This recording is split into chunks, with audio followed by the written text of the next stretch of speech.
It was 2 years ago today, the Bastrop County wildfires broke out, along with many others across the state of Texas, with nearly 1,700 homes there destroyed and more than $300 million in damage. Today, we look back on that day when the lives and landscape in Bastrop County were changed forever. KXAN's Ignacio Garcia spoke to members of one church who are rebuilding on faith.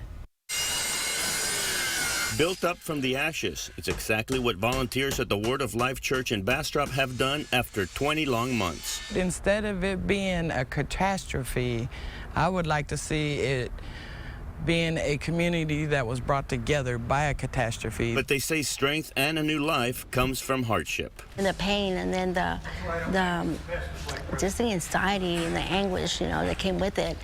I think we are standing very well to where we were then. Today, as a half dozen volunteers continue to paint, install countertops, and do some final cleanups, all part of the resurrection found between these walls, and a new name starting next week, Faith Impact Church. So after we went through the fire, it was such an impact, both in the negative, but also in the positive, because it caused us to be able to focus on what God really intended for us. Because when it's all said and done, they say they are better people and a better community, brought together by a tragedy, and nothing can ever take that away from them. In Bastrop, Ignacio Garcia, KXAN News.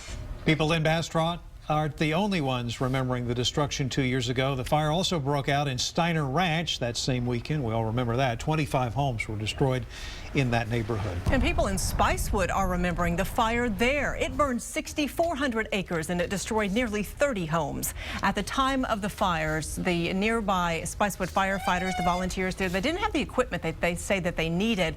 And earlier this year, thanks to a $78,000 grant, they were able to purchase a new brush truck to help them battle future fires.